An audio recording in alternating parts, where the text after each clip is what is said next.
Hi everyone.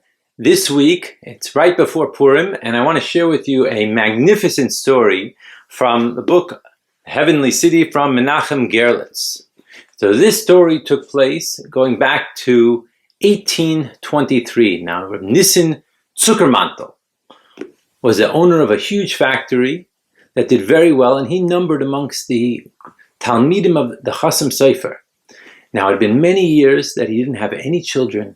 And finally, after many years, on Shvat, that Shvat of 1823, he had a son. It was a tremendous simcha, and he closed down the factory for a month to celebrate. It was amazing. Now, the boy, he unfortunately was a bit yellow, and so therefore he couldn't have his bris milah. So they waited and waited and waited until it was decided that on Purim itself, he's going to have his bris milah. Who was the Mayil? Who was the one that did the bris milah? None other than the Chasam Sofer himself. When the Chasam Sofer came, he was in a tremendously happy mood that day, and they did the bris milah, and they named the boy Baruch Mordechai. Now, Baruch Mordechai was a very special child. He would daven and daven and daven, and it was very beautiful to see. But when he started learning Chumash, he couldn't understand anything. He tried and tried and tried. Nothing seemed to go in. And this went on. After Chumash, tried to learn Mishnayos, Gemara, everything that he tried, there was just no one home. He couldn't do anything. Now, the next part of the story took place about 15, 16 years later on Tzom Gedalia. That year, there was tremendous flooding in the city of Preshburg, which is where the Chasam Sofer was. And our Baruch Mordechai saw the Chasam Sofer trying to get through, to go to the yeshiva. Baruch Mordechai ran over to the Chasam Sofer and picked him up with his strong arms and carried him to the yeshiva. The Chasam Sofer said to him, "What can I bless you with for helping me out so much?" He said, "Bless me with that I should always be humble." The Chasam Sofer said, "Absolutely. That's the blessing you should have." And there was a tear in his eye. Now, one thing led to another, and unfortunately, the Zuckermantel factory wound up burning down, and they lost their funds. In addition, the Chasam Sofer took his rightful place in the Beis Din Shel Maila. He was called up to heaven. He was no longer in this world. And this boy was becoming 17, 18, and what was he supposed to do? He would sit there and he would daven and daven and daven, and it was beautiful to see. And he was called a chassid who was an Am Haaretz. A chassid because he was just so pious. Everything he did with his whole heart, and it was so beautiful to watch him say Kriya Shema every single word. But when it came to learning, he didn't know anything. In fact, they tell the story about him that he was sitting there and he was swinging in front of the Gemara, and the Gemara would be open in front of him, and he was learning, right, Masechta Sukkah, and he was reading the words like this, and then he got up to step out for a second, and the kids in the area, they switched the Gemara, they put above Mitzi another Masechta over there in his place. He came and sat down, and he started continuing right where he thought he left off, and everyone was laughing. He didn't know anything. Anyway, he didn't know what to do. So he went to visit the Chasam Sofer, the son of the Chasam Sofer. And he asked him, what should he do? He told him he should go to Yerushalayim. That's where he should go. He was very excited by this plan. And one thing led to another, and he wound up going to Yerushalayim. He arrived in the old city of Yerushalayim in the middle of the night, 1:30 in the morning, and he was looking around in the Jewish quarter to find someplace to go, and he saw a light on, and he knocked on the door. It was none other than the holy rabbi, Rabbi Shaya Bardaki. He invited him in, he gave him a cup of tea, and he saw, wow, what such diligence, the way he said the bracha with such piousness, so beautiful. He said, wow, this is a very special boy. But the next morning, when they sat down for breakfast together, and Rabbi Shaya started telling him this part from the Gemara and this idea from the Gemara, back and forth, he didn't understand anything. He said, how could it be? How could it be that you don't know what's going on over here? He said, what can I do? This is the way Hashem made me. So he said, you know what I'm going to do? You'll come to my yeshiva and you'll be the shamish. So for Baruch Mordechai, this was perfect. And he said, we'd go every day, he'd clean up after the books, and he'd do this, and he'd do that. And any free time, he'd be able to sit and say Tehillim, or he'd sit in front of a Gemara, and he'd just, shuckle back and forth and read the words. And everyone knew of him. Everyone sort of felt real Rahmanis for this boy. He's knew, what can you do? He doesn't understand anything.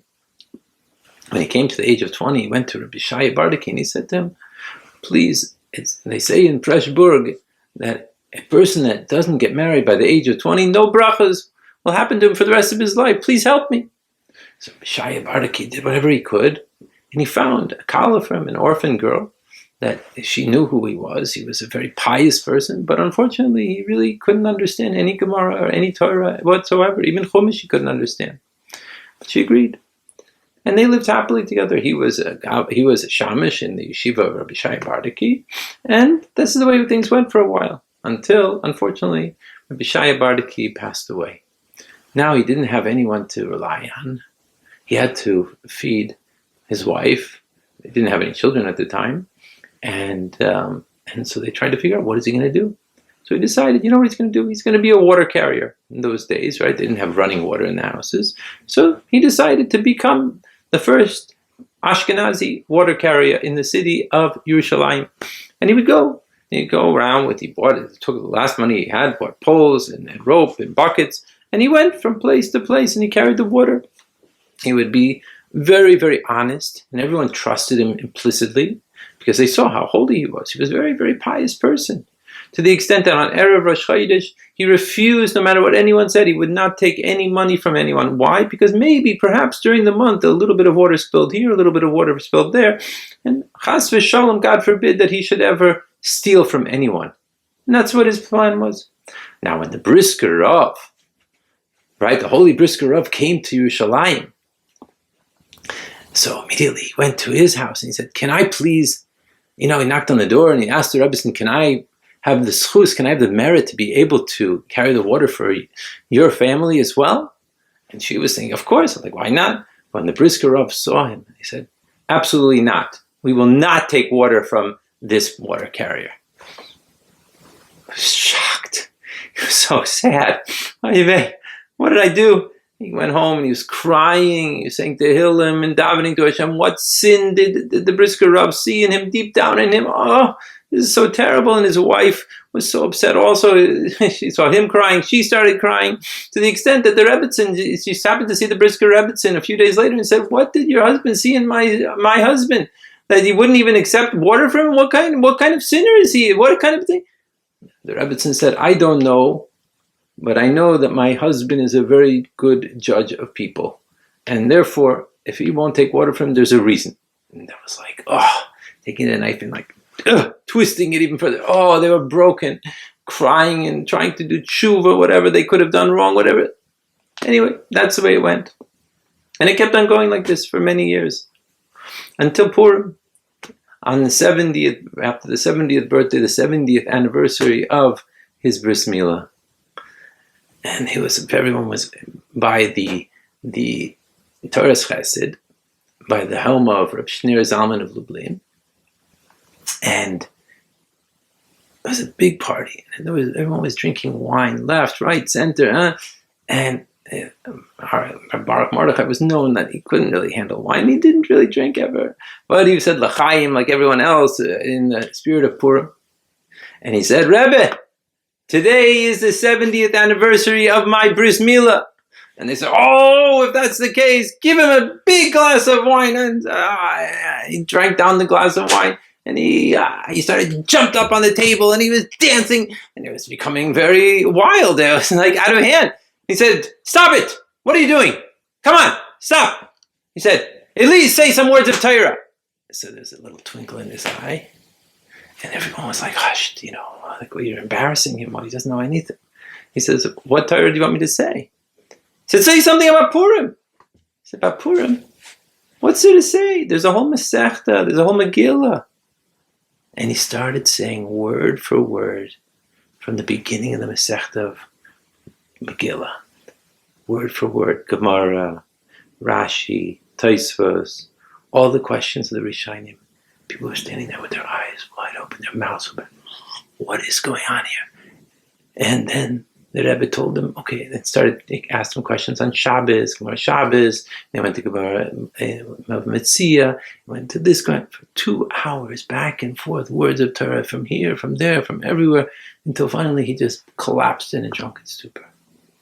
No one could believe what they saw. They were quiet.